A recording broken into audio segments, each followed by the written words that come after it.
trying to shoo somebody back inside. They poked out to sea because we're starting to get more violent gusts. And we get the inconsistency of the message. You know, we're saying, hey, don't come out here, it's dangerous, and they see us out here. But again, we are here in part to satisfy that kind of curiosity, to inform of what the situation is on the ground, to let people know and first responders know what's going on with the situations in their area. But you don't want to be out here if you don't have to be. All right, let's get to Ed Lavandera. I understand you found a way, Ed, to show people what's going on without exposing yourself to too much of it, because this is definitely picked up. So what do you have, my friend? Hey, look, just so people understand what we're doing, we are inside, or kind of tucked away underneath a building that is protected on 3 sides, so it shields, especially our photographer, from the worst of these winds, and we're able to kind of jump in and out of the scene here as safely as we can. So that's kind of the way we operate, so that people understand if they do have that curiosity. But we are watching the winds as the camera angle that you're looking at from where our viewpoint here is looking toward the south, toward the eye of Hurricane Irma, and that is crossing the Marco Island area, which is about 20 miles south of where we are. And you can see the intensity of the winds here, by far the strongest we have experienced all day. I anticipate that this will only continue to worsen here over the next couple of hours. And that wind you see pushing from the left side of your screen.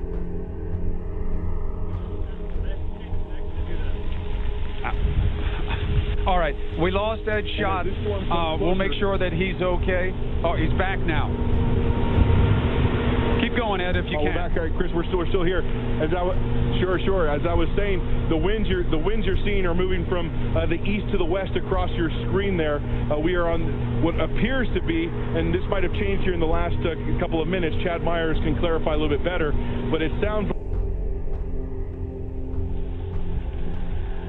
I lost IFB. All right. So Ed lost communications. Not unusual in this kind of situation, especially when it starts to pick up. We'll get him back. What we're dealing with here, though, in Naples, is exactly what they were worried about. This sustained battering of wind and rain. And then there's another huge component, which is going to be the storm surge. I don't know if you could hear Ed Lavandera and Chad Myers earlier talking to us about it, but they were saying that where the water should be, it's now gone. That's part of the energy exchange system of this hurricane, this counterclockwise force. It dumps it on one side, it pulls it out of the other. Chad Myers, if I can bring you in here, we haven't had that water come back yet, at least not in the main, and when it does, it's going to be bringing friends in the form of a surge. That's what we're worried about. How will this combine with that flow of water? What will the net effect of that be on this population? Well, just issued was a flash flood emergency. Now, that is above flash flood warning, and that is because the water will come crashing back on shore and is about to do so here at Marco. If you are, let's say, here, your winds are now beginning to push this direction, and this entire area from Everglades City all the way back down into the Everglades, flooding, flash flooding, 10 to 15 feet. If you're still here in Naples, the wind blowing offshore and not bringing your water in yet. But Marco, the eye just went by you. And as soon as that eye gets to the other side, all of a sudden the wind are going to shift and the wind are going to move that water back in. So from where we are now, Chris, in your harbor, somewhere 4 feet below where we should be, we're going to push all this water back in and possibly be 15 feet above where we should be. It's the bubble of water that happens below a hurricane because the air is being sucked in. It's a low pressure. There is a bubble of water, and yet there's also the forward motion.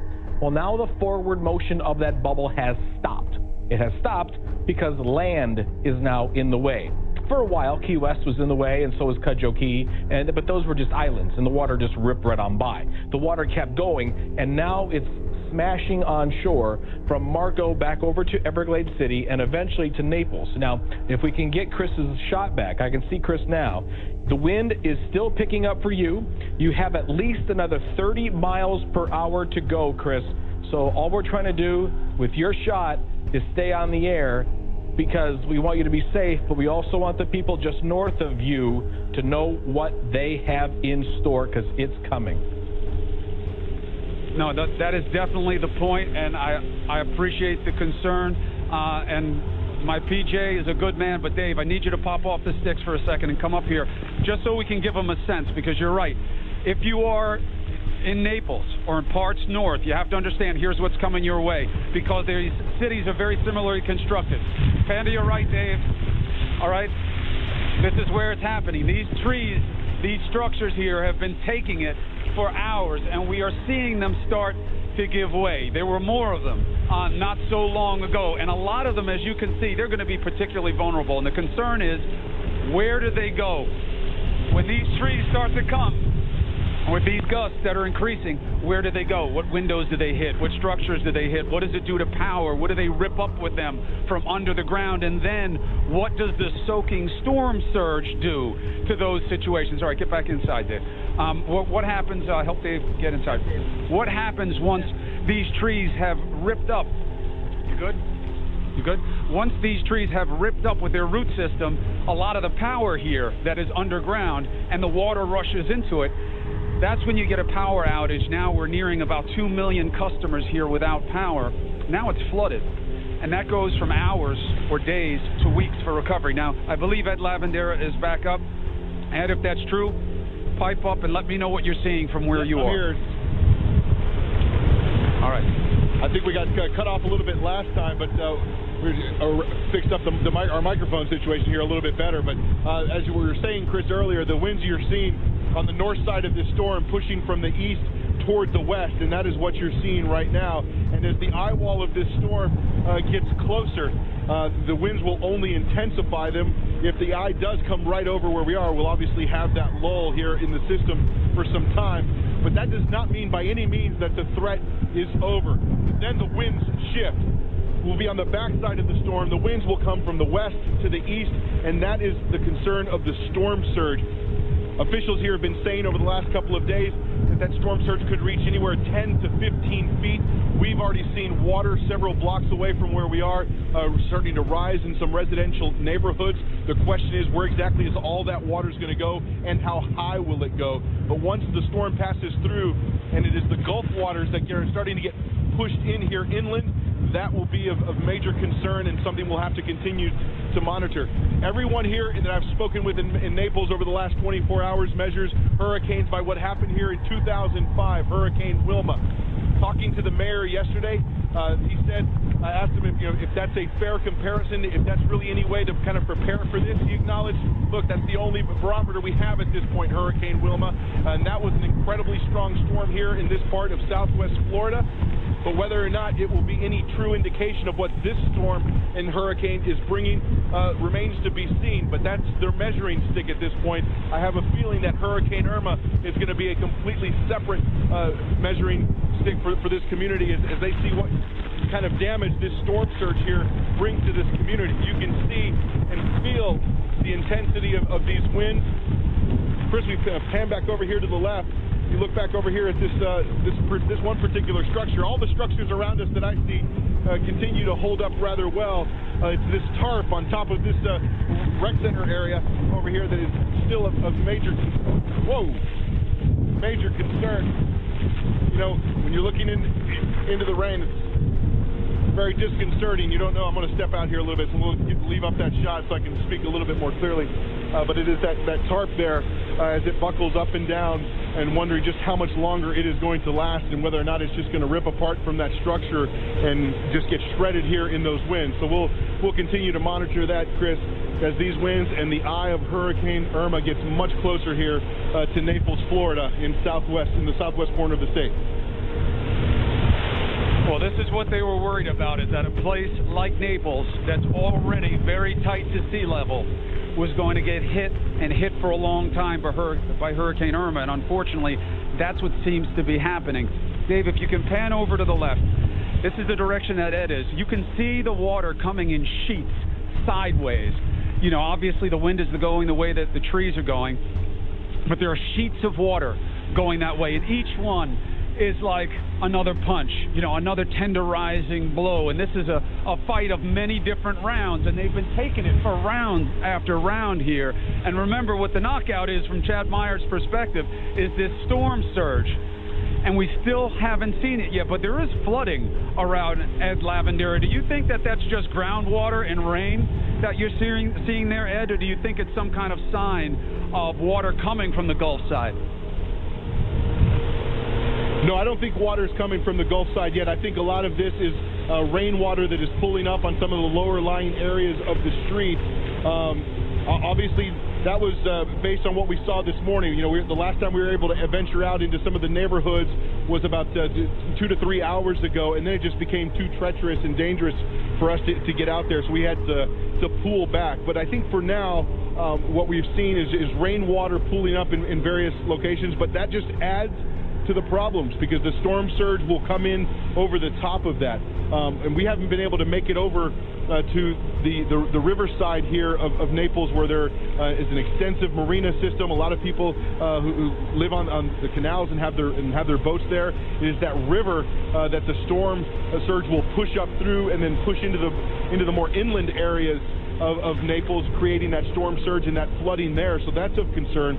But once the eye passes through, that's the point where we start worrying about the Gulf water surge coming in to the area. And that'll be fascinating to see just how much this city can withstand that surge coming in from the Gulf of Mexico. And we'll see what condition those streets are. Everyone that was on the western edge of Collier County and in Naples was told to evacuate. By far, everything that I hadn't seen but maybe a handful of people on the western edge of this city over the last 24 hours. And according to various officials that we've spoken to, they feel like the vast majority of people evacuated those homes, either went to shelters here in Naples or started taking off and left town several days ago to get away from this storm. So that is the good news. It sounds like human life in the path of this storm, for the most part, has evacuated. Of course, that is not to say that everyone evacuated. First responders know that there's always going to be a segment of the population stubborn to leave and willing to ride it out in these conditions, so that they're prepared for that. And in speaking with the police chief on Marco Island, which is about 20 miles south of where we are, and that is a barrier island with about 16,000 people call that full-time as their home. The police chief told me last night, as the storm was starting to approach, that he believed that most of the people had evacuated the area, but they are on the island. 80 first responders, police and firefighters on the island, dispatched in various locations, high-level locations around the island to prepare for this. Those people are in the middle of this storm, perhaps even in the eye of the storm as we speak, probably trying to gauge the situation. But they had deployed boats, watercraft into various areas, prepared to launch any kind of high-water rescues if need be, or if anybody was trapped and wanted to escape after that. But they're obviously waiting for the worst of this storm to go by. Chris? All right, Ed. You dip inside, get everything together. Let me know when to come back to you. But Dave, I want to go back to Miami and check in with John Berman. But before we do, let's give you an opportunity to just get what it is here right now. You're not going to hear from me. It doesn't mean anything's happening, but just try and catch some of this sound and the sights of what is going on in Naples, Florida right now. Dave's going to give you the full pan of the situation and just take it in for what it is.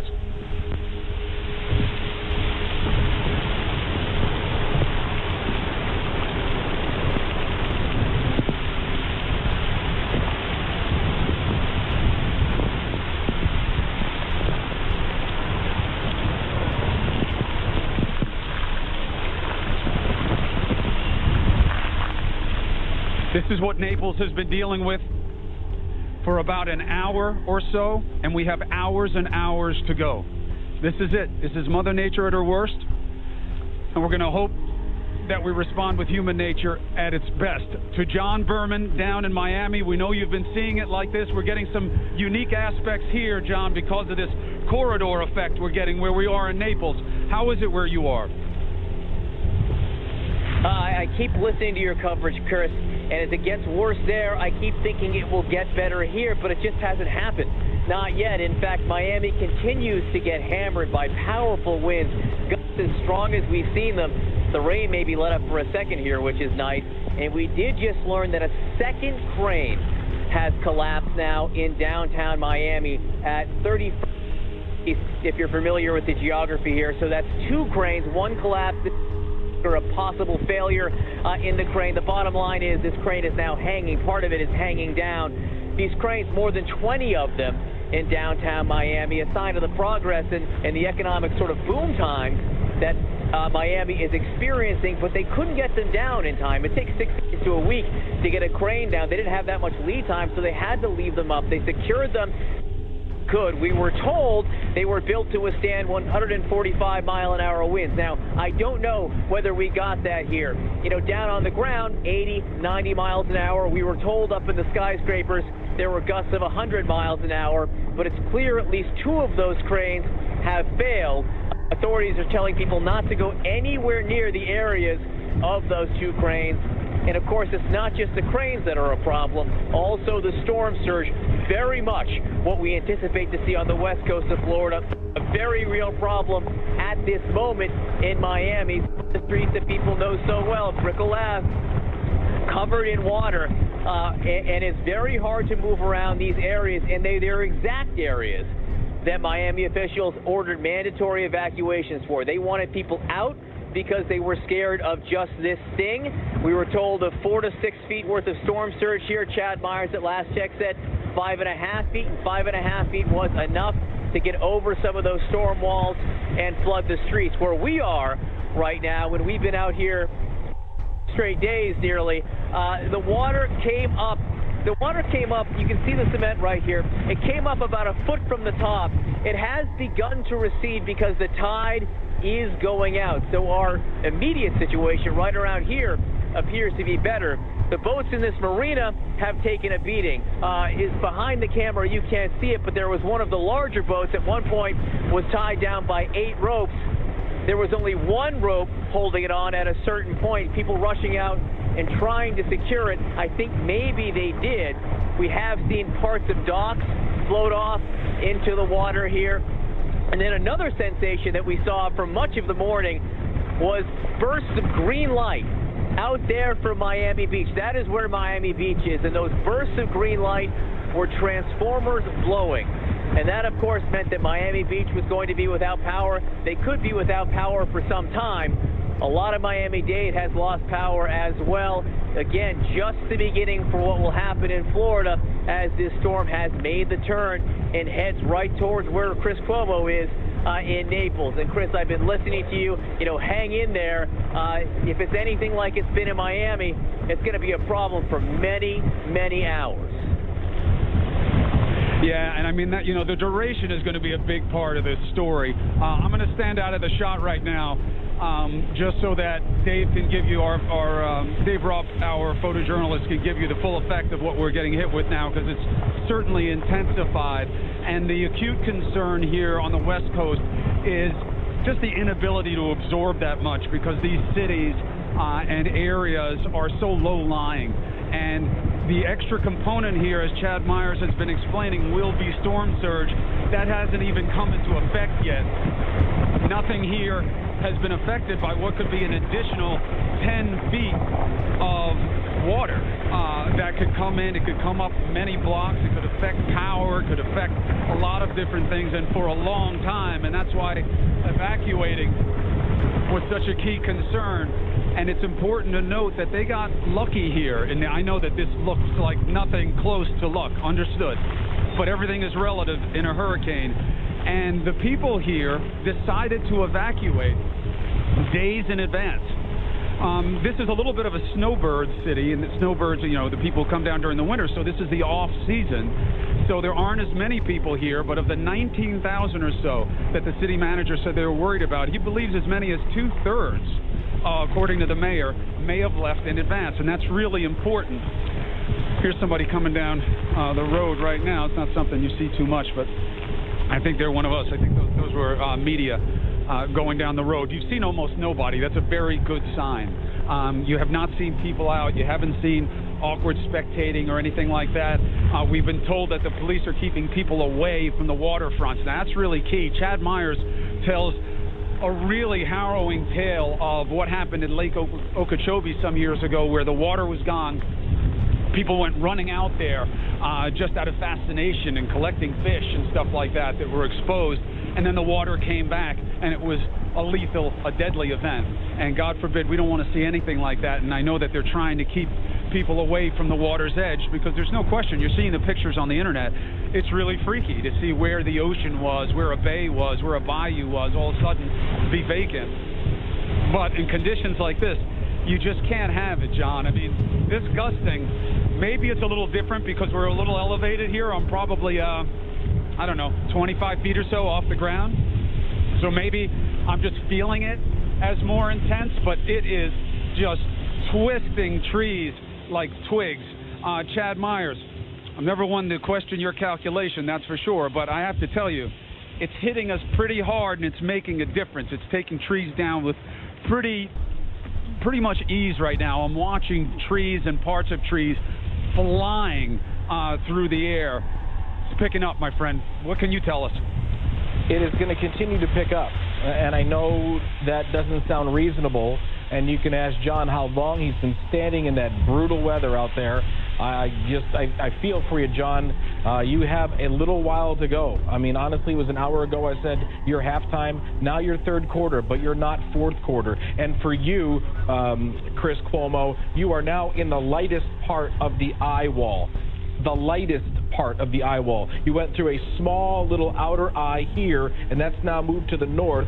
Our Chris Cuomo right there, downtown Naples. But the major part of the eye wall here, you can see the difference in colors in the red. That is about to move over you. I would say that's 3 minutes away, and that is what's going to be hitting you as soon as we toss back to you, essentially. There's the eye wall. There's the eye wall. What I have noticed for everyone in Tampa is that the storm has slightly turned right. It's a wobble or a trend came out of the Keys, and now it has slightly turned to the right. If that continues, Tampa, you're going to be in much better shape tonight because the storm of the eye of the storm will be right over land for a longer time. The original forecast was for it to come something like this and stay half on land, half off land, and that would continue to be a strong storm all the way to Tampa. If we continue to see this, then we won't see as strong of a storm in Tampa tonight at about 8 or 9 o'clock tonight. But there is the eye of the storm right now. Chris Cuomo heading to you. I can see damage already on some of your pictures there. Trees are going to be down. It's going to get worse. I would say you're going to add at least another 30 miles per hour onto what you just saw when you get that part of the eye wall right there, and that's 5 minutes away. Chris? And then we have to deal with the residual storm surge and see what that does. You know, we spoke to someone on Marco Island. You're saying that the storm went over there as a Category 3. Wayne, please check in with us. Wayne is a 61-year-old man, decided to stay in his condo. He said about a dozen people, maybe a little less, decided to stay along with him in their own units.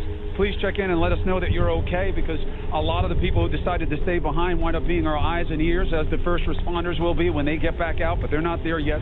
So just let us know you're okay. So, John, they're telling me that they're going to put up on the screen a radar comparison of where we are right now. I don't think either of us have returns. So maybe in the control room you can kind of talk us through, what are you seeing in terms of similarities between Miami and Naples right now? Well, they're both being hit very hard, is the information they're giving me, John, which I think we could have figured out. Go ahead. Yeah, Chris. Exactly. Thank you, Control Room, for telling us we're both being hit hard by the hurricane right now. But that is actually, I think, an exceptional image. Because if you look at the map of Florida, where Chris is in Naples, right? It's all the way on the west coast. I'm in Miami. That's on the east coast. We have all of Florida in between us, and we are both getting hammered right now by Hurricane Irma. And Miami has been hit since last night. We were out here last night beginning to feel the impact of these winds. So it's been nearly 24 hours of consistent winds. Chad Myers promises me we're in the fourth quarter of this game. If it goes into overtime, I'm not talking to Chad anymore ever again. Chris, you have a lot more ahead of you. But again, you know, Chad's the meteorologist here. It feels to me like the size of this storm is highly unusual, and the fact that it's delivering the force on both sides of the state is something we haven't seen before, and it's a contributing factor, frankly, to what you're about to see there with the storm surge as well, Chris.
are the real deal.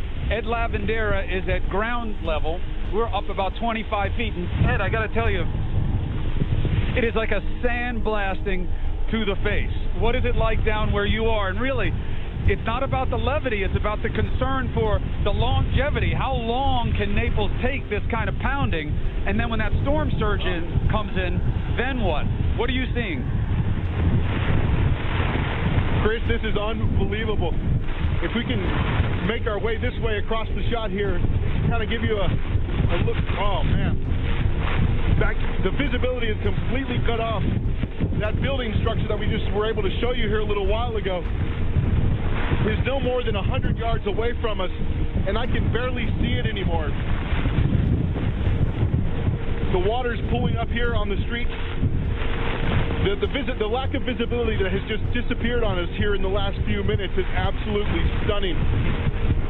The fact that we can't even see a building anymore that was just no more than 100 yards away from us now has just been really stunning. Obviously, now lightening up a smidge.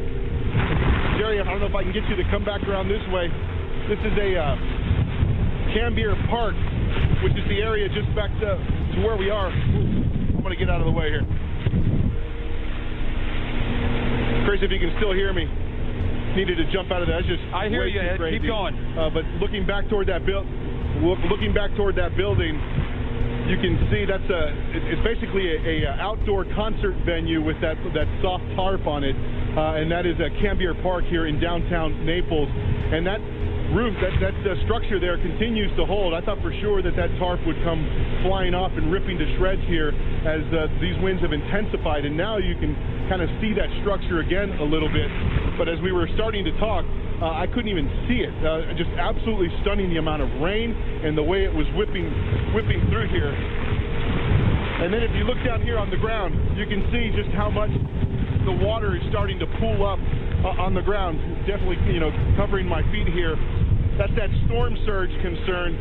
We feel like we're in a really good spot as far as storm surge and the water rising in the area. We're halfway between the Gulf side and the river that cuts along the eastern side of town.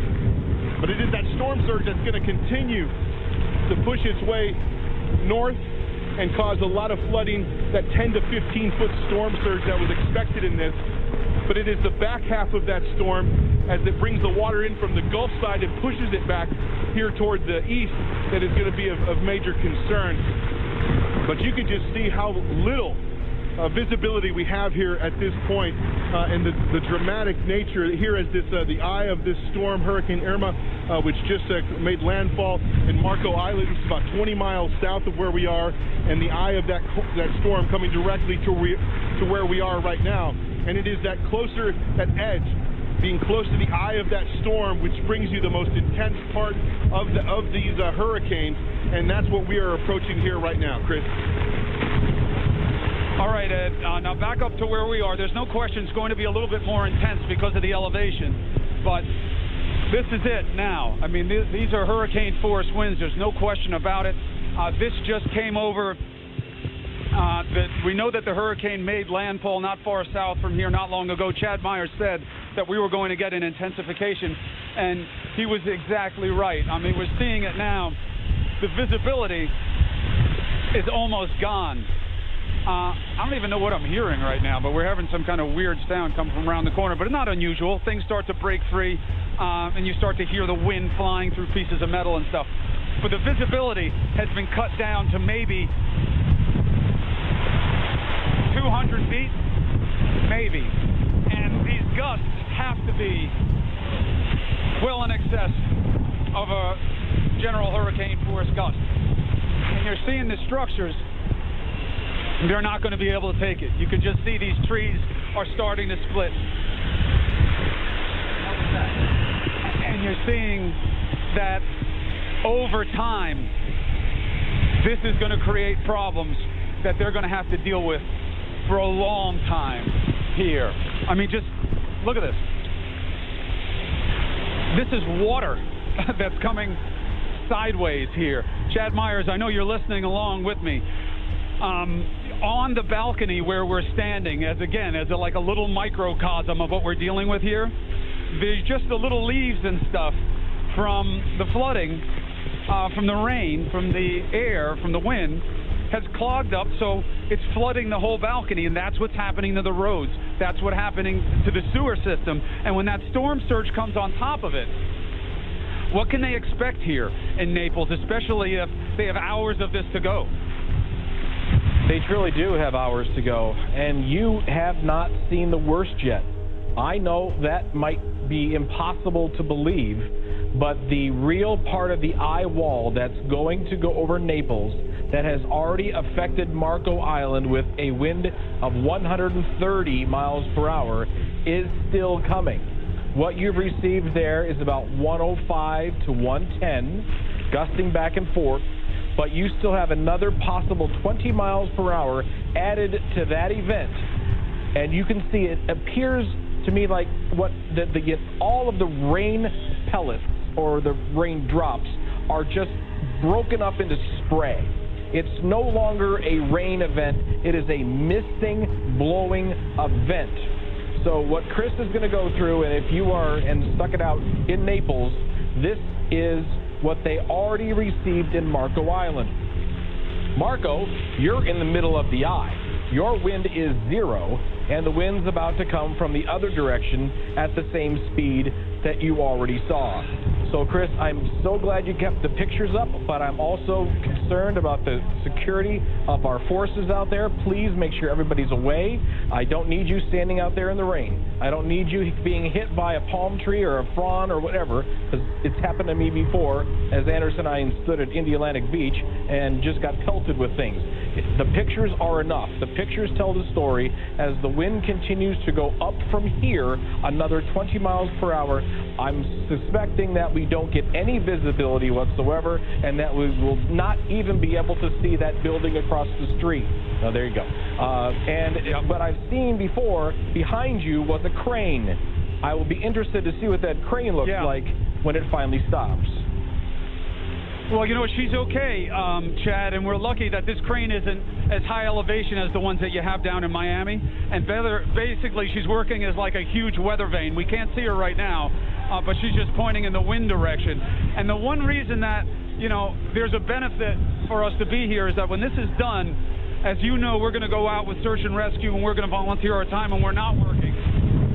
Oh, there are those gusts you're talking about. And it's going to be good to know where the worst of it seems to be going, because that's where we're going to need to go and check and see who is there and see who made it through and how everything is in those areas.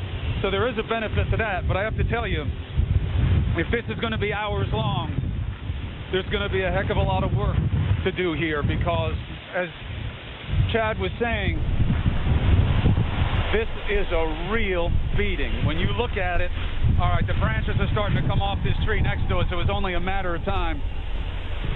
She's starting to let go, fellas. That big tree around the corner, that's going to be a problem here in terms of road clearing. This is one of the main thoroughfares. They're going to have to get that out of the way in order to do any kind of search and rescue. The producers are working here on trying to clear the drains because it's literally filling up with water. It's in no way a serious situation, but we're just trying to help the hotel out and keep the debris away from the drains so some of this water can seep through, because as the expression goes, water always wins. It's always going to find a way where it wants to go. You know, it's a problem with something inconsequential like this, and it's really meaningful when it comes to the storm surge. The storm surge is going to come up. It's going to come up these streets. It's going to go into these homes. It's going to flood them. It's going to own them, and it's going to stay there. And it's going to take time because it's so hard for it to reabsorb. And that's one of the big problems. And you put all these different components together, and then you mix them with the most dangerous component, which is time. And that's what Chad's been telling us about as a function of the size of this storm, the length of this storm, the miles with which you will have these bands of energy with this storm. That's time, that's duration. On top of it, the speed of it. Luckily, it's sped up a little bit. It's moving through these areas more quickly. That's good, because the longer it stays, the more of a price that you're going to pay. Ad Lavandera, you're down on street level. Are you seeing these trees break up the way we are up here? How is it by you? we're surrounded by trees, and obviously this outdoor concert venue with a white plastic tarp that you're keeping a close eye on. I've been in storms before where I've seen rooftops and building structures like this just kind of raise up into the wind and shred into pieces, and once it gets into the air like that, that becomes just a dangerous, deadly projectile. So our heads are on swivels as we look around and keep tabs on everything. The problem here now, we're kind of underneath the shelter because the wind is just too dangerous, and it's really the lack of visibility. We can barely see 100 yards in either direction, and obviously with the winds blowing at this speed, if there is debris flying through the air, I don't want to be out in the middle of that and get caught upside the head by some flying branch or anything like that. So we are tucked away behind the wall as the wind blows here. Yeah, stay where you are. Stay where you are right now, because some of these big trees that are surrounding this hotel, I don't know if they're going to make it. They're starting to cleave out. That's why I just grabbed the producer and put it back inside. Because look, the palm tree is an extraordinary piece of vegetation. There's no question about it. They're built to bend, but there are a lot of trees here that aren't that, and they're starting to split and they're starting to fail under the strain on them, and we've been watching it. And the concern is that these trees are going to go into the structures across, and while they may not look physically impressive to you, we're talking about thousands and thousands of pounds and even more of that force if they do fall into those buildings. Some of them have storm shutters, some of them do not. The wind is picked up by a significant factor here from what it was just a little while ago. So we've been watching this to make sure that the way those go is going to make a big difference. We're safe where we are here in terms of what might come on us. It may not look that way, but it is, otherwise I wouldn't be here. But these gusts, this is intense, what is coming down these corridors right now. And you can see it behind me. And Chad was right, the pictures tell the story. But where this wind goes and where it takes all this debris, those are the areas that are going to need the most help. And so it's important to cite it as it's happening. And we've seen this before in hurricanes where, you're going to follow your debris field and it's going to take you to the trouble, Chad. And now as we're watching these trees break up, if the trees go, other things are going to go. And it's remarkable, more things have not. I guess the hope right now, Chad, if you can speak to this, is that this is going to last a long time, but hopefully not with this intensity. But what can you tell us? This intensity will last for another 20 minutes. And this is it. This is the middle of the northern part of the eye wall. This is as bad as it gets. I mean, there may be another 5 miles an hour in here somewhere. But one shingle just came off. And then 1 minute later, 2 more came off. And then another minute, 3 more come off. And then by the time you're in this for 15 minutes, the entire eastern side of your home doesn't have a roof left. And that's it. And then you're talking about the duration. It's not just one little gust from an EF2 tornado that comes and goes and you go pick everything up. This is the long-term event that is a northern eye wall. And if we can just come back to the map for a minute.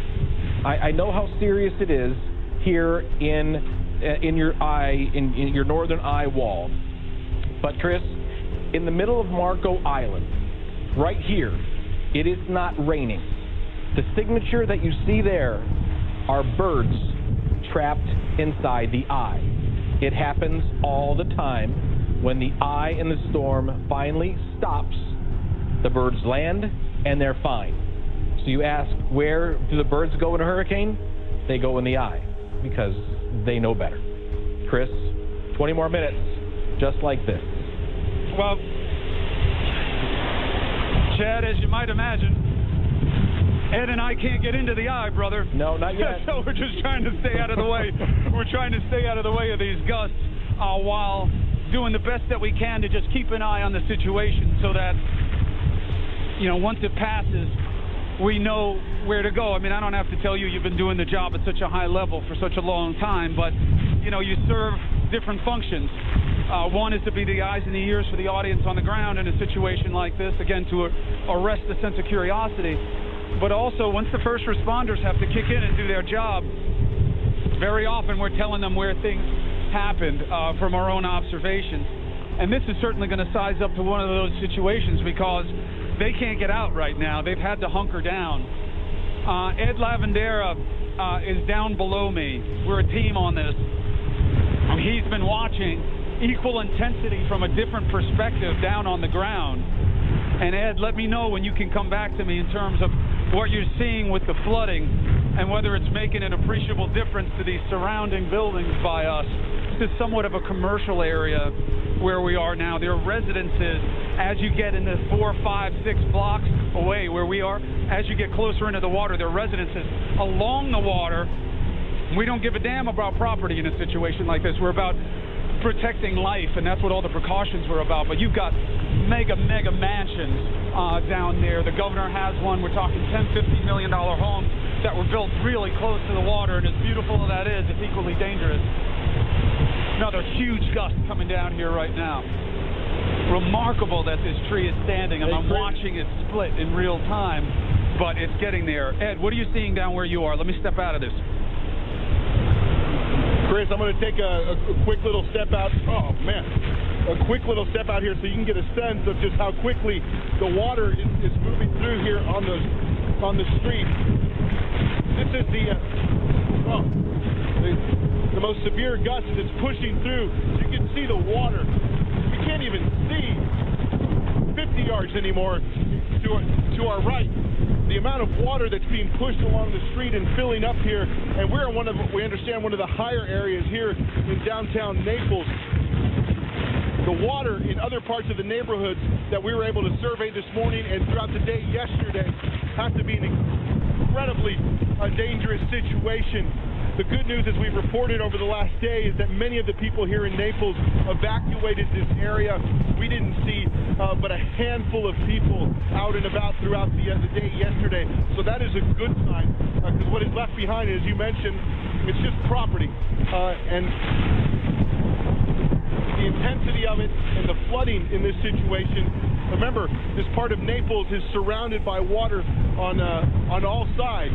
So it's not just the Gulf waters that are going to be of concern. It's going to be the river to the side, to the east side of town here, as well as the canals and the homes through there. All of that water getting pushed up. This is just one little spot as you look down here on the street in downtown Naples, just how quickly the water can pool up in various areas. So you can imagine in some of the lower lying areas just how horrible the flooding situation is going to be. We continue to look here off to our east to make sure we're well protected here. Everything structurally, from what I can tell, seems to be holding on quite right, but I have never experienced the intensity of this kind of hurricane with the winds cutting down visibility the way it has, which obviously makes the situation even that much more disconcerting. But it is incredibly intense here as we approach and get closer to the eye of this storm, making and passing over Naples here. But it is quickly going to turn from a wind and structural story to this flooding story. Here comes another gust. I'm out. Whoa. Can you see this, Dave? All right, so now we're getting it in full effect up here, Dave. Ed, it's not slowing down anymore. So this has to be what Chad was talking about, where it just keeps coming. Just keep coming. It just looks like some type of sideways cyclone that's coming down here with these gusts. And I'll tell you, Ed, Lavandera, me, we're not going to move that easily in a storm. We're both bigger guys, and this could easily knock you off your feet. But I'll tell you what, it's such an easier task to be here than so many of the people who are with this storm, with their families, with young kids, and they're inside, and they have to be praying to God that this just leaves them untouched and they get past. And that's the biggest concern. You know, for us right now, we're fine. This is a very dramatic picture, as Chad said, and it's an accurate picture. It's true. But your heart has to go out to the families. You're watching this coverage. If you're not in Florida, if you are in Florida, God bless you, and we hope that everybody's okay and you're safe and you have the supplies you need. This will pass. It's going to take longer than usual, but it will pass. But if you're watching this from somewhere else, just imagine, put yourself in the place of these families that are down here, and we'll see what their needs are afterwards. But this is something that they're going to remember for a really long time. And hopefully there is a measure, I hope, of gross inaccuracy in terms of what the net effect of this storm will be. I hope that it is more drama than it is impact, and that the places that have been touched from the Caribbean now up into Florida and what happens in states northwest and a little bit east of here winds up being less than we expect. But for now, that big part has passed. There's been a little bit of an alleviation. It's gusting that way now, but it's not as sustained as it was. There was about 5 minutes there where it just wasn't letting up. And the good news is, this one big patch of trees that I've been watching here that I was really worried about going in to the apartment building across, it hasn't happened. Now, I know Chad Myers is about to jump in my ear and say, don't count your chickens. I understand, but you take good results where you find them in a situation like this. And so far, the integrity of these big trees, these 200-foot trees, Chad, so far, I've been seeing some separation in them, not the palms. You know what I'm talking about, these other old-growth trees. They've been splitting, but they haven't failed yet. They haven't collapsed yet. And if they can make it through this phase, maybe we'll get lucky here. But I have to tell you, Ed Lavandera is a pro, as you know, Chad. He's been in a lot of these. I've been in many, but less than he, to be sure, and you, to be sure. But there is something unique about what we're getting hit with right now. Maybe you can put some words and some science to it for us. Well, the only word I have, Chris, is eye wall. You are in the northern eye wall. You are going to, within the next 10, 15 minutes, be inside the eye. You may be able to look up and see the sky with not a cloud in it, and then be waiting for another hour or 20 minutes and get the wind from the other direction. And that's many times where a lot of the damage comes from, because the trees have already bent one way, and then all of a sudden they have to bend the other way as well. This is as bad as this storm has been truly in America. This is what the people of Sugar Land, this is what the people of Cudjoe Key, this is what the people of Big Coppet, Big Pine this morning, this is what they felt as this storm went straight over the lower Keys. It stayed offshore. It gained a little strength, but not much, and then it made landfall at Marco Island about 30 minutes ago, the eye wall doing 130 miles per hour when it hit Marco. And I bet you just had 130. Nothing to boast about, but that storm is still very strong, not losing any intensity really whatsoever. So then it just comes down to duration. Now tell me this, when does the storm surge component kick in, and what do we look for there? The storm surge comes in after the center of the eye moves by, and the bubble of water moves under the eye itself and pushes onto land. Now, this is opposite of what we expect when an eye makes landfall on an east coast. This is a west coast. So the west coast now has the no water on the north and the water slam storm surge on the south side of the eye. Water's been pulled out of Tampa Bay, pulled out of Port Charlotte, and all the like up to the north. And in 20 minutes, when the eye goes by you, the eye wall, you're going to get eye, and then you're going to get the other side that Marco Island is already getting. Marco getting the storm surge flooding, and we are seeing that flash flood emergency for Marco Island proper. 10 to 15 foot surge on top of places that were completely dry. Honestly, the ocean bottom was exposed 4 feet or so. The ocean bottom was exposed. You could see this. you could see the sand, you could see the fish, you could see the coral, you could see the sponge. And now, all of a sudden, that's going to be covered up with 10 to 15 feet of water. Chris, I am seeing you. Can you hear me, and can you go? Oh, no, I have you. I was just testing out these hurricane specs that you told me not to waste the money on. You were right. So, Chad, what do we do when that storm surge comes in? What's the best way to help?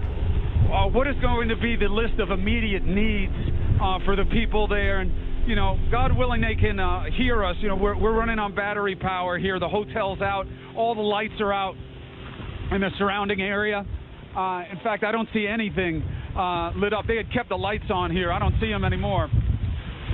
For people who are there and hopefully hunkered down. Yeah. Go ahead. What happens here on Marco and likely other islands, are really city islands that are on up the coast, like Punta Gorda, that would have an awful lot of homes on canals, and many of those homes are less than 3 to 5 feet above the canal on a regular day. Now, all of a sudden, there will be 5 or 10 feet of water on top of their grass, and so therefore in their home.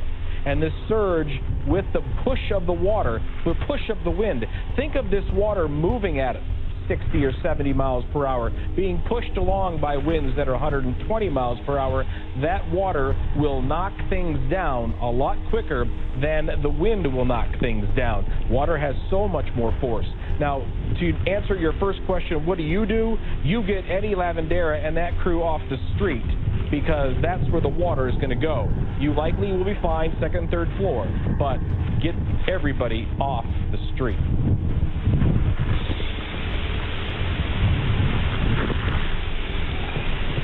Chris, go ahead if you can hear me. Chad, can you still hear me? Yes, I can. I can see your pictures very well, Chris. So you can just start talking. I can't hear anymore. All right. Let me go to Ed Lavandera and figure out what's going on. Ed, if you can hear me, pick up the coverage for me and let me know what you're seeing. We just had a huge gust here, and it blew out my IFB. I don't hear anything. So go ahead and pick it up if you can. No problem, Chris. We are down on the no problem, Chris. We're down on the street here in downtown Naples.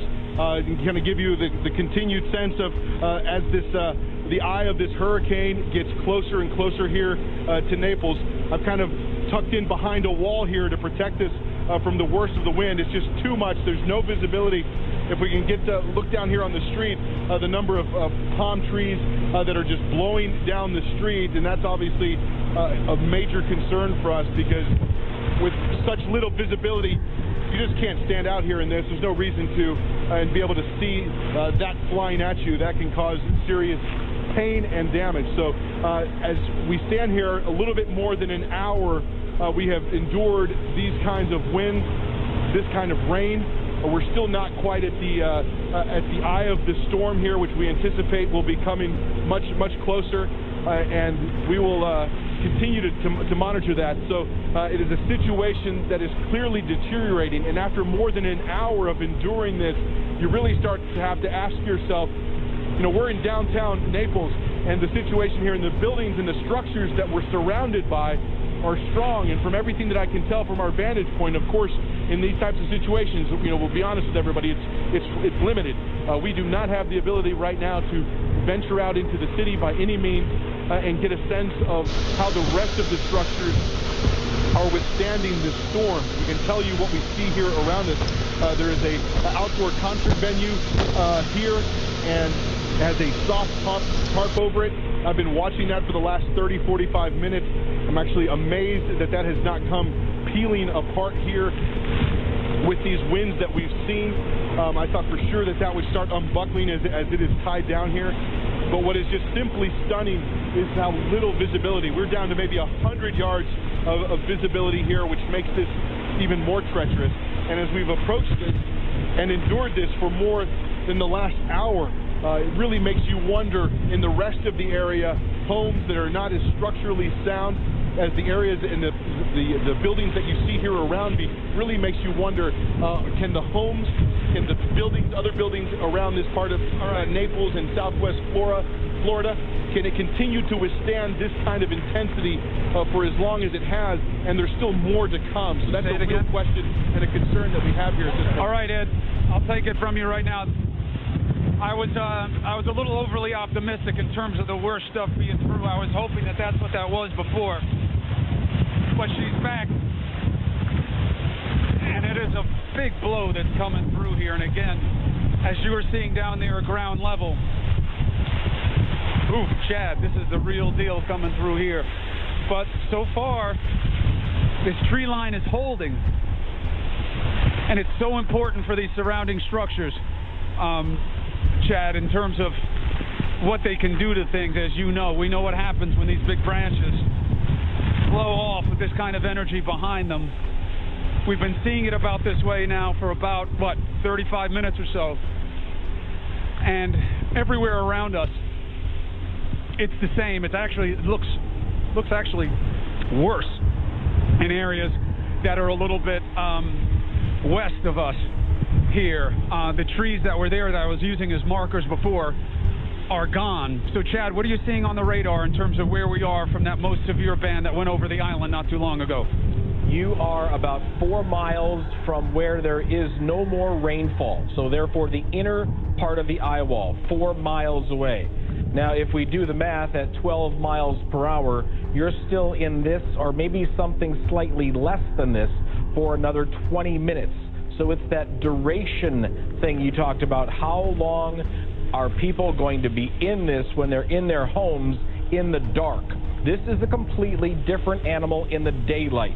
When you are in your home and you hear things go bumping and you have no idea because it's dark and you have no power and you don't have air conditioning and you don't really have any communication with any of the outside world because the cell tower's already gone down, that's when it truly is going to be a very difficult night for the people from Anna Marie, Sarasota into Tampa, because they are going to live this as well. Maybe a little bit less, maybe 115, Chris, because I think you just had 130.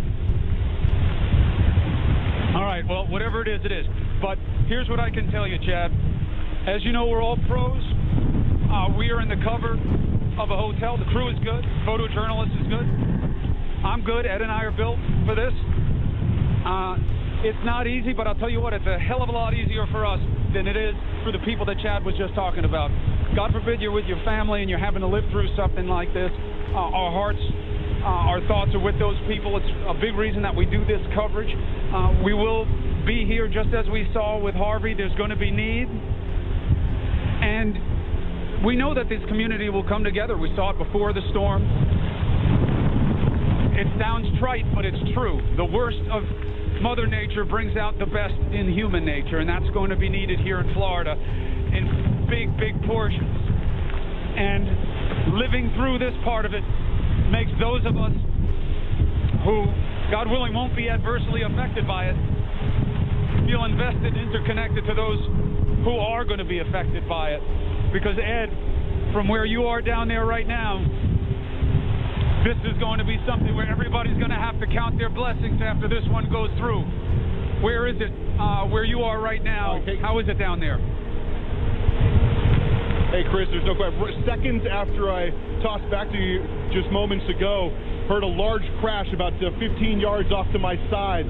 Part of the rooftop, these are the Spanish tiles of the rooftop that we're on, just came crashing down about 4 stories off the ground, crashed down on the ground around us.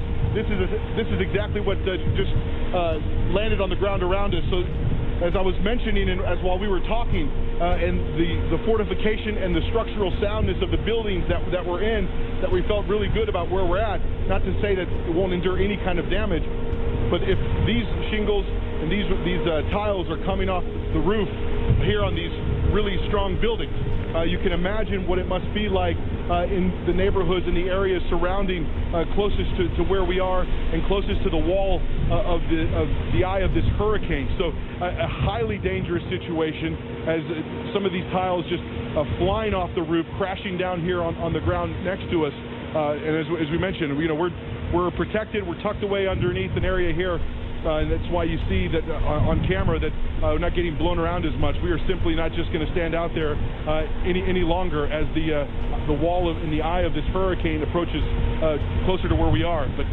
this is it. This is just landing on the ground, and you can imagine all the other kind of debris that is flying around out there as this storm makes its way toward us, Chris.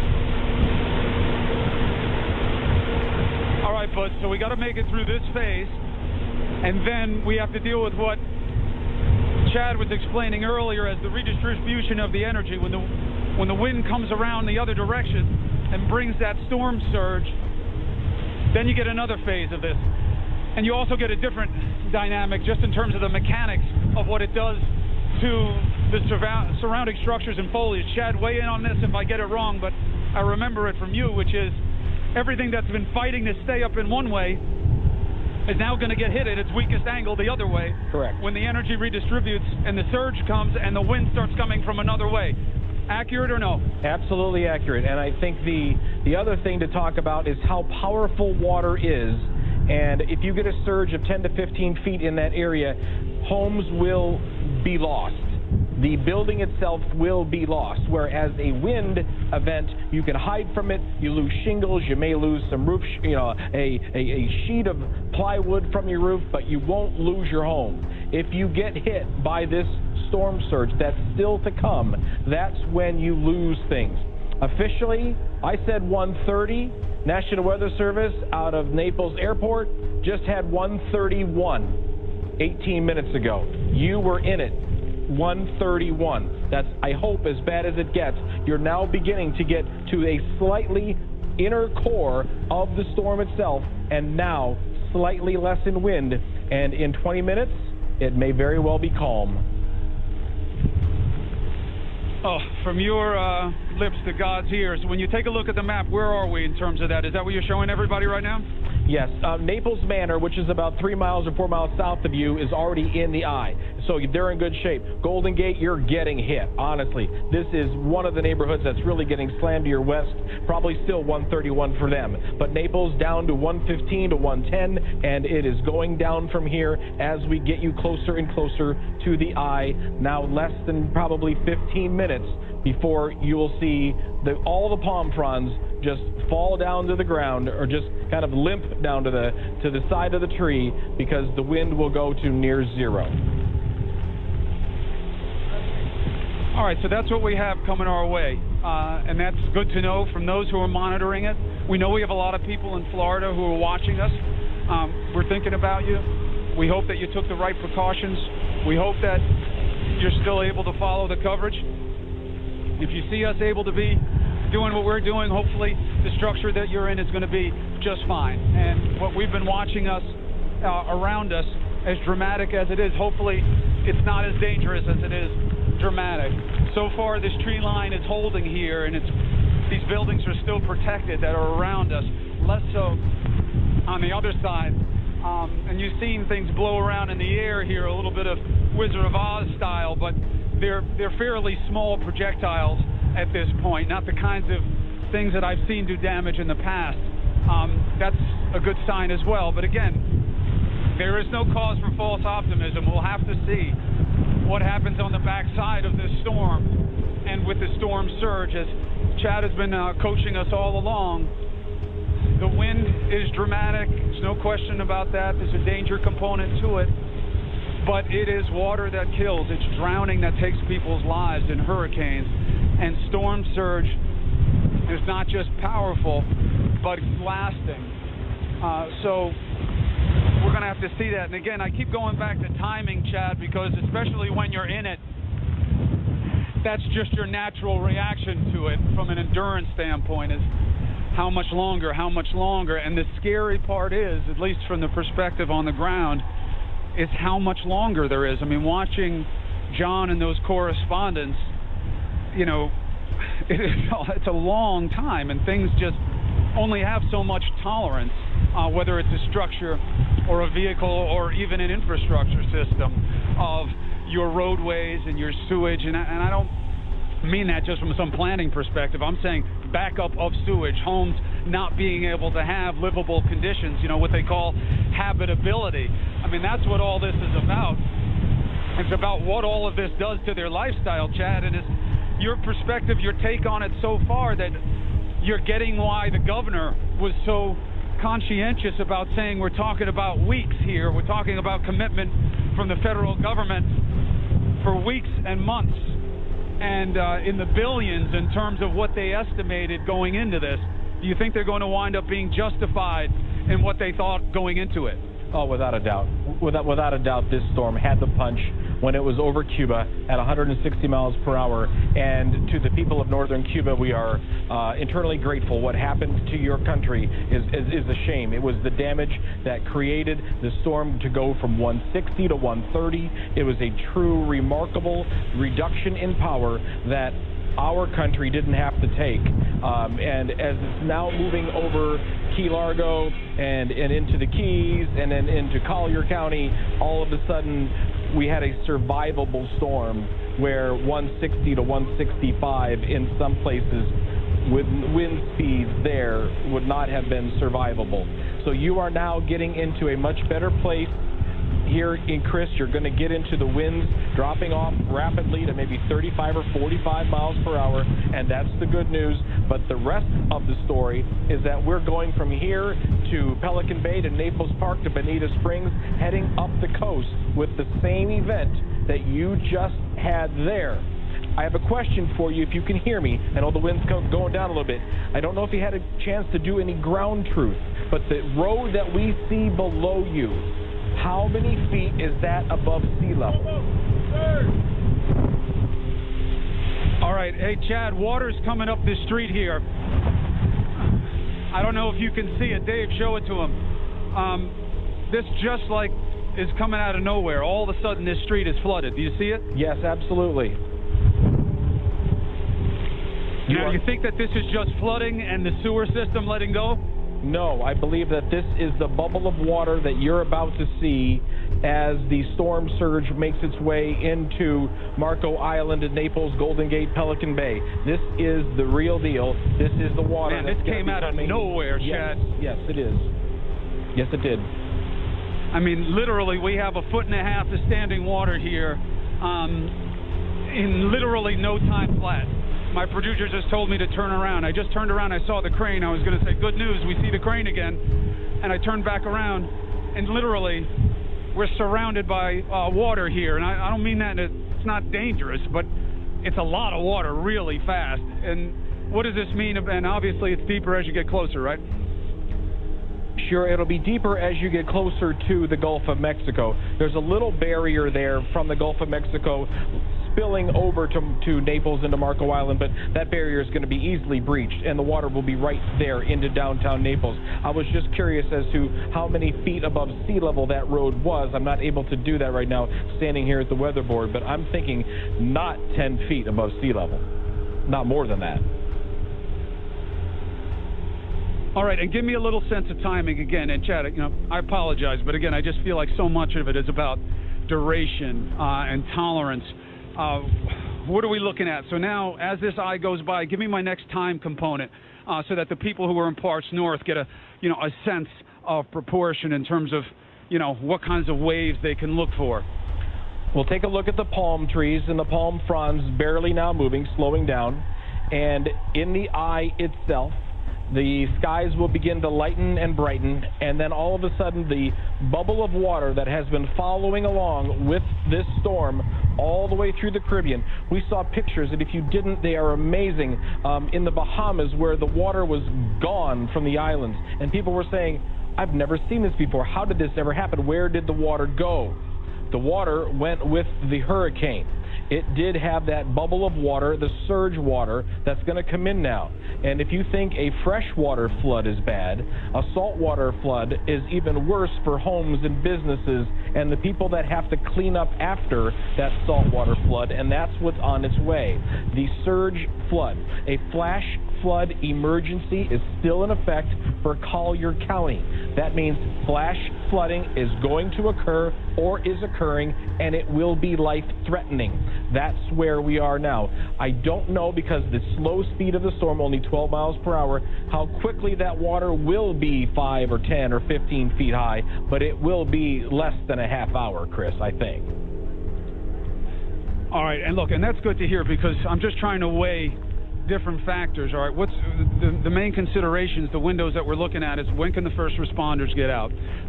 They're going to need winds that die down, and not just during the eye, right, because they're all sophisticated enough to know what you're telling us right now. And it just makes me wonder, if we're seeing this here, what is the situation for the people if they're still in homes as we get down there towards where that surge is much closer to that 10 to 15 feet that you were talking about. Control room, do we have Ed Lavandera? Is he down there? I wonder what the water is looking like for him on the ground. Do we have him, Ed? Yeah, I'm here, Chris. Can you hear me? We're adjusting the camera here a second. The winds have settled down a little bit, so that gives us a little bit of opportunity to adjust and give a little bit better perspective. That was an unreal hour and a half, I suspect, of intensity that we've seen here down on the streets of downtown Naples. Now the winds have died down enough we can kind of show you a little bit of what we experienced here. Look at all the, that's to be expected, those tree limbs there. This is part of the tiles that came flying off the roof of the building that we're in there. And now we've gotten a little bit better view, and you can really start to see a little bit of the tree damage is to be expected. Soon as all of this passes through, and now it's starting to kick up again. Thought we had a little bit of a break there to give you a little bit better perspective, but that's what we're facing there. Obviously, the tree damage is going to be unbelievably extensive through Naples. That's to be expected. The damage to the rest of the infrastructure, we're not in a position to really gauge here at this point.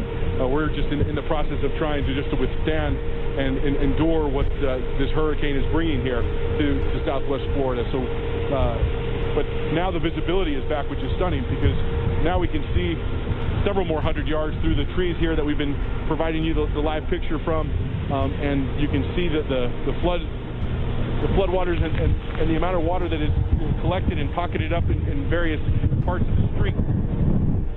That's going to be even worse on the backside of this storm as the storm surge starts coming in from the Gulf side. And what you've seen there along that main street that you're on is extensive as well, and that's going to be even worse in some of the more lower lying areas. The area we're in, we picked obviously because it's set up a little bit higher here in the city, but in those parts where it's much more lower lying, and as soon as we can get to those areas in the hours ahead, be able to report a little bit more extensively and give people a better picture of what has occurred here.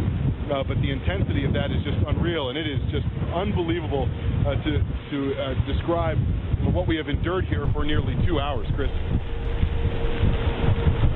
All right, hey Ed, they're telling us that the eye is passing over. It doesn't feel like it. Chad, I thought the eye was supposed to be like this piece of calm where you look up and you see the sky or whatever it is. We're still getting a hit here. In fact, I want Dave to sneak out if he can, now that it's not as nasty. I want to show them the storm surge. And, hey, Ed, just get in my ear real quick and tell me, how far is the hotel from the marina again? I forget from when I was walking down there this morning. Was it like 8 blocks? Just to give a sense of proportion of how much water we have. There's two different bodies. Yeah, I can hear you, Chris. There's 2 different bodies of water that we have to keep tabs on. On the west side of us, we have the Gulf of Mexico. We're probably about a good 8 blocks from that. That's that direction. If you look back over here toward the east, about a mile or so is where that marina is and where the river that comes in on the east side of Naples. And that is going to be the area of real concern, because that storm surge gets pushed back in there, and then that starts kind of fanning its way out through the neighborhoods. And so that marina is about a mile away. All right, Ed, I got you. Let me get Dave out here, the PJ, our photojournalist, part of the team here, just to try and get you down this street. Big man, let's come over this way and show them down the street. Because if we're 8 blocks away, you go past me, Dave, and show them, and get down that street. So we're 8 blocks away. So, Chad, just to give you some perspective on this, all right? Here's 8 blocks away, and this is about, you look at the yellow curb here at 5th Avenue South and Park Street, and you're at about 8 inches to 10 inches of water, okay, right here. And as you can see, the buildings are fine. That part of the integrities are right. You know, you got your typical debris here from that gusting. But when you look down the street, you see that there's been breach there, at least on one side of the street. The water has gotten into the buildings, and it's got to be well over a foot or so deep, and that's still 6.5, 7 blocks from the marina. So well, how does Chris, that fill in the blanks for you? What that is freshwater flooding. That is the rain that came down and went into the lowest part of that city, and that is all fresh water. That has no salinity content in it whatsoever, because the water that is from the salinity from the ocean, the Gulf of Mexico, has not truly arrived yet. We've been watching the quick rise from the tidal gauges in Naples. A brand new flash flood emergency for Naples just issued about 5 minutes ago, and so the water is still at the mean sea level right now, but it is quickly rising, and it will rise 10 to 15 feet. I mean, this is almost waiting for a tsunami, although it won't be a tidal wave. It'll be a surge where one wave that comes up that street, if you're at the right level, I don't know what your elevation is there, but if you are at any elevation that is, let's say, 5 feet above sea level, you will see 5 feet or 10 feet on top of that. The one wave will come in, it'll be kind of a wash, like a wave without a crest or a curl, and then that will stay. And then the next wave will come in, and the first one won't go away like it usually does at the seashore. The next wave's going to come in, and it won't go away. And then the next wave's going to come in, and it won't go away. And this is not what you want to do. Yeah. You do not want to be out with your dog, Chad, when the water's coming up. So, yeah, no, Chad, he's got his 3-legged dog. He says he's lucky. Hold on. Hey,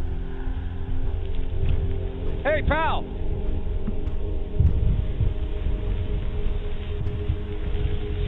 He's walking his dog. We saw him last night. I see you're out with the dog again. You got to get back inside, pal. We got the backside of the storm still to come. The surge isn't here yet. Please get back in. I'll come find you after. All right, now most of the people here, Chad, there's a lot of media. The good news is, again, they believe that most of who needed to evacuate did. We saw that local last night. Nice guy, 3-legged dog. You know, he's one of these salty types who's been here for a long time, says he knows storms, he knows what to worry about and what not to. But, you know, he's probably thinking what I was, Chad, which is, all right, so here's that surge they were telling us about. Wasn't as bad. But you're saying we haven't even seen it yet, that this is just like a little bit... This is just a little bit of an advantage. This is just a little bit of a runway for this surge. Like, it can just follow this water. Isn't that going to make it easier for the surge to penetrate if there's already, if it's already liquid all the way up the road? Yes, absolutely, no question. This now ground is already saturated. Not that it was going to soak in at all anyway, but the surge coming in from the ocean even less. Even and I quicker, just turned on because we'll see this rain that is now going to mix with the salt water just continue to make the flood even worse. Can I interrupt you for 1 second? Go ahead. Chad. Go. Do me a favor. Keep talking people through about what's going to happen next. I'm going to go down to the street level so we can figure out, what this means, and I can get a better set of eyes for you on the road. So Dave's going to keep giving you the shot. I'll be out of it for a second, so just keep talking. Don't worry. I'll be right back in a minute, okay? Fair enough, sir. Okay, so here's what I would like to show you. Anyone who's still in Naples. So we'll come back to the weather wall here on camera 1. All of a sudden, the spike from the Naples tidal gauge is here. The spike that we anticipated for the entire day has now arrived. It's because the eye wall itself has gone by. All of the forces of the wind that pushing the water out, all those forces are now gone. And so therefore, the eye itself will begin to bring the water back up. And when you get on the back side of the eye, that's when the water is going to spike. I guess we cannot get this shot right now, but I will get it to you. I promise, because it's an impressive spike in the tidal gauge right here at Naples. We will get to this right after this break.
team challenge in offshore racing. It's known by many as the Everest of the Seas. And with just a few months until it all gets underway in Alicante, Spain, this month on Nature we're previewing the fleet as it lines up together for the first time. Preparation for the toughest race around the planet. Mainsail, Thursday on CNN, in partnership with Rolex. It's a battle for business class on the next CNN Business Traveler. United reveals Polaris. We want to astound customers. With exclusive behind-the-scenes access every step of the way. The design. The testing. You're the first to actually taste the new food. The hiccups. The one problem I'm having right now, getting them out. And the launch. This really is the secret weapon. The making of Polaris on this month's CNN Business Traveler. In association with Invest Macedonia and Macedonia Tourism. I'm Wolf Blitzer. This is CNN. We try to be global and we try to be smart. But I want to hear our authentic voices of people who are passionate, who are intelligent, and that's the consistency that we try to get at. Fareed Zakaria GPS, Sunday on CNN. My name is Benny Sitio. I'm the founder and CEO of 18 Chefs. We have a social mission that is to help to integrate ex-offenders into society. At this very moment, 50% of my workforce are ex-offenders. I used to be a drug addict for 10 over years of my life, and I spent also 10 over years of my life in and out of prison. So I realized in our society there is this gap where once you have a criminal record, you are unable to live a normal life, you are unable to integrate back to the society. I guess we are able to provide training and giving them their self-respect which they have lost many, many years ago.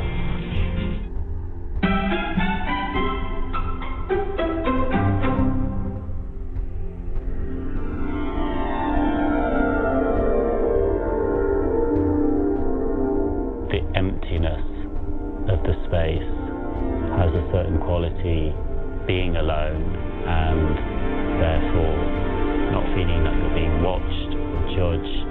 I think you're just free, you're just able to be and do what you want.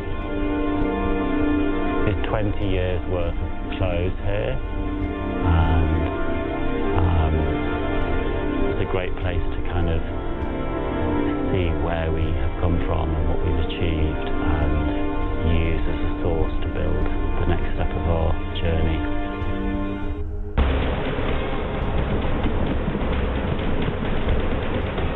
All right, we've come down now into the street in Naples. We just had a hell of a time with Hurricane Irma. She came through. We're getting some numbers. Control room, let me know if I got them right. I think the highest gusting wind was about 140 miles an hour that came through here. 141, which is maxed out at 141, which is some kind of record for an Atlantic hurricane. But, you know, we'll leave all the statistical information for later. Unfortunately, this is like halftime. Some people are out here. There's a lot of anxiousness to check on their homes. A lot of people have taken refuge in the local hotels. They want to get back and see. My man Chuck here, who I've been seeing walking around last night, he's got his three-legged dog, Marley. Every hurricane story needs a three-legged dog. They're out here to look around at it, and Chuck and I were talking that this is just, you know, we're under the eye right now. We know that we have the whole backside to go. Chuck was saying this isn't storm surge, this is the flooding, and you know what? That's a little intimidating. Chad, you were right. This was a flash flood. This is fresh water. This is rainwater. And it did come here to a low point, which is kind of where we are. You can see it with the sweep of the land. The water has followed that, which means we don't know what is to come yet, but we do know that this is a path of advantage. So the good news is it looks okay where we are right now. We don't know how it is in parts closer to the Gulf or the river that borders this part of Naples proper. Come on by. You want to come through? They're going to come through. Again, people are trying to ferry around as soon as they can. Now, I know, Chad, we're supposed to be telling them not to do it. Now, you tell me why. What is coming yet here that they have to worry about? Well, Chris, I mean, honestly, the backside is coming. I mean, we know it is. And if you venture out for 15 feet to let your dog do some duty, that's okay. But I don't want you walking down to the ocean for sure and seeing what's going on there, because that's where the water's coming from. And as the backside of the eye comes in, the winds shift direction. And the reason why you never saw water in your harbor today is because of the wind direction. And when the wind changes direction, all of that water in the harbor is going to come back. And it's going to come back with a surge of 10 to 15 feet higher than you've ever seen above sea level before. So this is a big surge for many people that have never, ever experienced this type of thing. Other than Bay St. Louis, Waveland, Gulfport, and Biloxi, which had a 24-foot, 26-foot storm surge, very rarely any place else in America has ever seen 10 to 15 feet. So if I'm about 8 blocks from the Gulf contact here with Naples, what do you think the chances that they get water coming this way? Because this would be the main artery. This is a road that goes right down to the water's edge. This is where the marina is. Am I right about that, Chuck? Chuck, this road, if we follow it all the way down, how close to the marina, to the water, do you get? From here to the water is about a mile, and this would be a straight conduit all the way to it? All right, how many feet above sea level he is? He lives here. How many feet above sea level do you think? You think you're about 5 feet above sea level right here? Chad, do you hear me? Yes, the water's coming. The water isn't coming like a tsunami. So you think the water is going to come to where we are? I do. I do, especially when the wind blows it that way as well. You got to think about this. Not only is there a swell under the storm itself, but there's going to be wind to project it, to move it your way. And it will propel all the way up that street, if that is a straight shot to the ocean, because that's the direction the wind is going to be coming from. So Chuck, Chad says if we're at about 5 feet, that storm surge that sucked the water out of the bay down there, that it's going to be coming at least this far. Where's your house? All right, so you're here hanging out, and you got a big knife on your hip. So the water's going to come this far at least, and that's something to remember. And no, we will not venture down there. And you do see people coming out. There's curiosity, obviously. You have a lot of locals here and store owners who we were talking to before the storm. They were worried, Chad. You know, people worry about their businesses. They worry about their livelihood, and there is a temptation to want to get out as soon as possible. There's also a ton of media, and what you always hope in these situations is that the people you see out early are just media. But you do feel that it can come to where we are, huh? Oh, no question about it. Now, let's just project this a little bit forward to others in the path. What we showed on television just 30 minutes ago is already and still happening north of you. So I know it looks like, oh, it's over. Well, yes, it's over where you are. No, right. But it is not over for Bonita Springs. You are in it right now. Naples Park, which is about 10 miles north of you, in it right now, in the northern eye wall. And that eye wall, again, will continue all the way to Sarasota, all the way to Anna Marie, until it finally either dies out because of contact with dry land, or it goes back out into the ocean and kind of stays with us all the way to Tampa and Hillsborough. What is that car doing? Right, but it's about what you're choosing from, Chad, on that menu of suck that Hurricane Irma is bringing our way. I mean, you have you have those winds and all that drama, but then you have that storm surge, which is of acute concern to all of these different pockets of communities on the West Coast, because that's what can create not just the second phase, because it gets you with that surprise effect, but that is what can create the real property damage and the real threats to locking people in place, right? Absolutely. It's the water that will kill you. We call it a storm surge. What it is a flash flood, and it's a 15-foot flash flood that comes from the ocean, and clearly these people didn't know about it or don't know about it. Chris, I have a question for you. You have a cell phone on you, right? Your phone is working? Yeah, you know, my whole pocket is filled with water. Okay, that was a tough reminder, but thanks, Chad. Yeah, I do. Did you ever... What do you want to know? Did you ever today get an alert on your phone that said flash flood emergency in your area? It should have made a loud. It should have made a loud. No. Okay.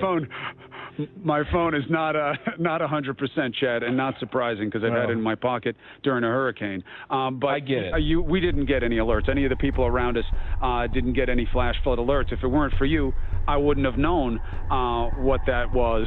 To me, I would have thought it was the storm surge because that water came out of nowhere. But then you told me it was flash flood, and I don't want to have death by Escalade here. Yeah, I see. That was that standing water, and now it's gone almost as fast as it came.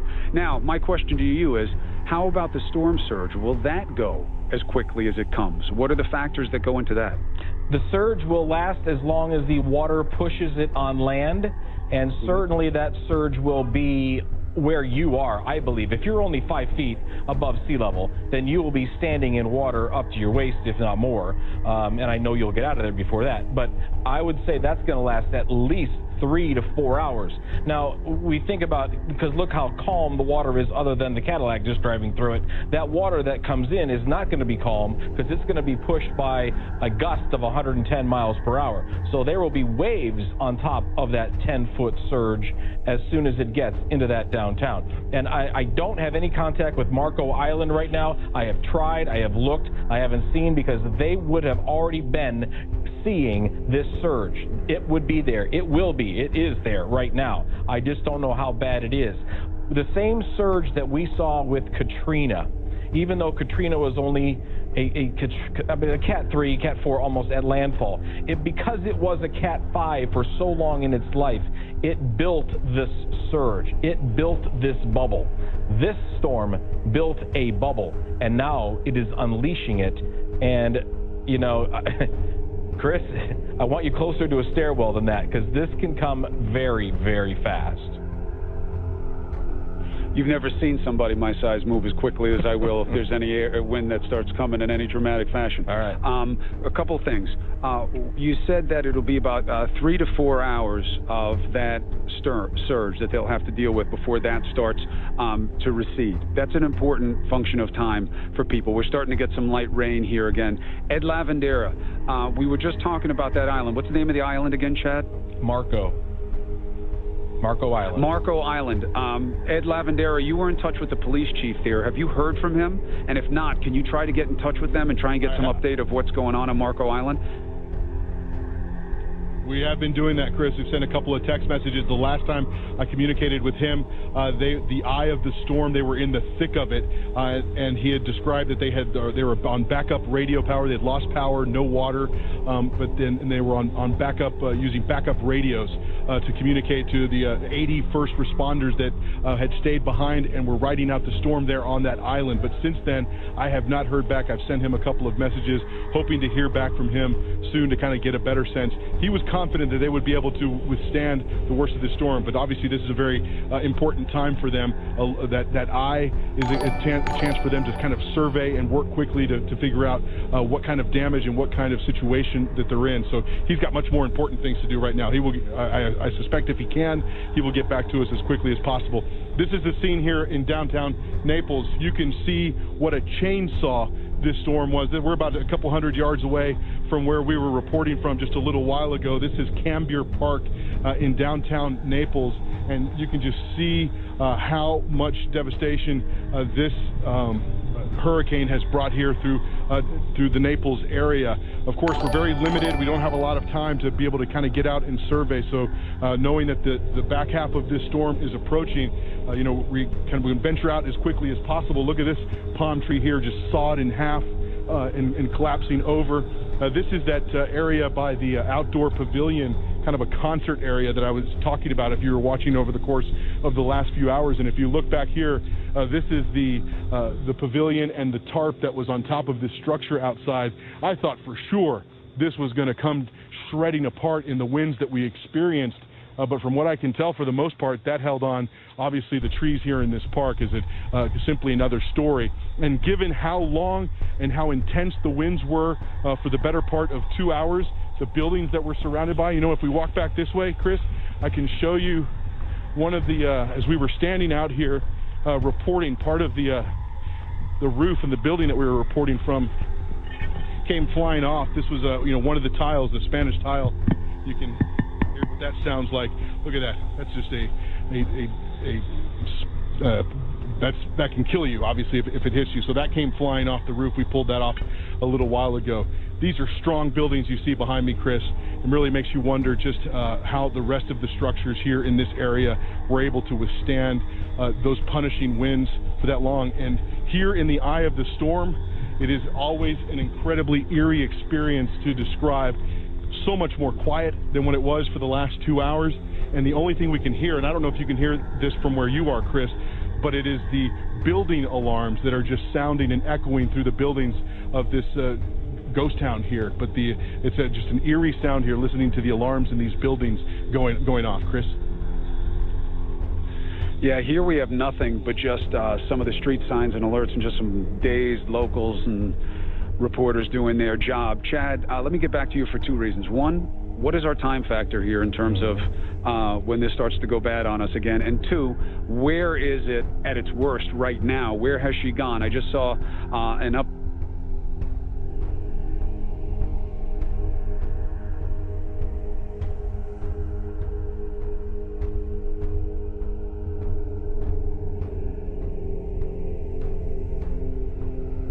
And you just had a wind gust to 141. That shouldn't really, those two things shouldn't go together, but we'll let it go from there. The storm is losing intensity because it did just make landfall over you, and it's not over land, over water anymore. It's not going to gain strength any longer. This is going to start to disintegrate, and that is great news for Fort Myers, although you're going to be in the eye very, very soon. Also, good news for Tampa, St. Pete, Pinellas, all the areas up there going to see a lesser storm than if it was just slightly offshore, still in the warm water of the Gulf of Mexico. So we take it along the west coast of Florida. Damage, no question about it, 100-mile-per-hour winds into Sarasota, all the way up the coast, all the way to the bridge, which is now closed. You cannot get anywhere from Sand Key back down to the south. Can't get to Sarasota there. You have to go around, but please do not go outside. Here comes the storm right there. The center of the eye just north of Marco, just north of Tampa right now, or north of Naples right now, and that's going to continue for the rest of the day to move north at 12 miles per hour. So Fort Myers, Punta Gorda, Port Charlotte, you're in it next. This is what's going to get hit next, and I'm still going to go with 120 miles per hour for a gust, even though the Hurricane Center says 110 sustained. What I saw there was 130, and what the weather reporting weather vane saw at the airport said 141. So we're going to go still that this is a very strong storm. So from Punta Gorda to Venice to Sarasota, you're still going to get an offshore flow, a wind, the heaviest wind, the northern eye wall, going to come in from the east. Protect yourself to the west. Stay on the west side of your home, not the east side of your home, because you may get shingles into the east side windows that could break out from the neighbors just to your east. And that's always going to be the case until the storm changes direction, and then you may get a north wind. You're going to be in the eye. Almost every single community up the west coast of Florida will be in the eye, just like what we're seeing here on the streets of Naples. Please understand that this is half over. This is now halftime. You get to go sit it out, make sure all the windows are doing well, make sure the boards are fine, but don't do it for very long, because you don't know if you're in the middle of the eye. You may be only on the edge, and you may only have 1 or 2 minutes compared to where these guys are, and they've already had about 20 minutes worth of eye. So you might only get 1 or 2 minutes. Don't venture out too far, because the wind can come right at you, or not even stop at all if you stay with eye wall. So the surge is still with us for this afternoon and this evening, all the way down through Jacksonville because of the east wind here, and on the west side because of the surge here. The wind is still blowing offshore in Tampa, but that will change, and all of that water will come rushing back into Tampa Bay. And please don't be out there like I just saw people on Twitter taking pictures and saying, look, I'm on the sand in Tampa Bay. You can't be there. Just like, you know, it's the thing you need to worry about here, that we say, if it's only halftime, please don't go back on the field. You cannot go back on the field here and wait and hope for this not to come in, because the water is going to come in. 10 to 15 foot storm surge for you, and that means flash flooding. That means a killer water event, whether you understand the word storm surge or not. That's what it means, Chris. Hey, Chad, what is the time component for us on the backside of this? When will things start to cycle in that different phase? I got to get to a different little map right there. Our Chris is down at, you're at 5th, right? You're down here at 5th and Park, right there. So you are still in good shape for now. You're halfway through the center of the eye. There was a little spin of rain here on the, just to the west of you. That's not significant with wind. Also a little spin through here. Remember, we showed you earlier that some of this little bit spots in here, those are birds that stay in the eye until the storm dies, and then they land and they're kind of relocated. They could be from Cuba for all we know. They could be from Key West or Cudjoe Key where the eye went over later. They stay up here, they stay flying the entire time until the storm finally dies, and then they're transplanted. But they know what they're doing. So here is the back side of this. You're still Naples Manor. Naples, I would say, Chris, you have probably 10 minutes before you're going to start to begin to feel the wind come in from the west, and then it picks up. Now, there's not an eye wall on the south side of this storm, and that's important. I think I can kind of show you as best I can. The eye wall is here, and I know you can't see it, but it is the 2/3 of the eye itself is eye wall. Wind, terrible. Rain, terrible. What we showed you on television. Back here, there's some rain, but it's not a closed eye wall anymore. It is not a circle anymore. The storm is dying, and that's what happens. You will get wind, but it may only be 60 or 70. You could get 100. There's no question. But the eye wall itself is not a circle, which means the storm is no longer gaining strength, and that's the most important and best thing I can tell the people of Tampa. Chris. All right, so then we got to watch, and we have to wait, and we have to see what happens with this storm surge, because that will be the tale of the tape for Naples and communities like it that are so close to water level already. That is the part where it can actually get dangerous, and I get why people get lulled into a sense of false security or a false sense of security, Chad, because it does feel like it's over. And I get that it's not. Chad Myers tells us it's true, and he's got the science to back it up. We're going to take a break right now. That was a lot. Ed Lavandera is going to reposition. So am I. We will bring you the backside of the storm from Naples, but more importantly, we're going to take you into the points forward, where Hurricane Irma is headed next. Stay safe if you were in the storm's path. We'll be right back.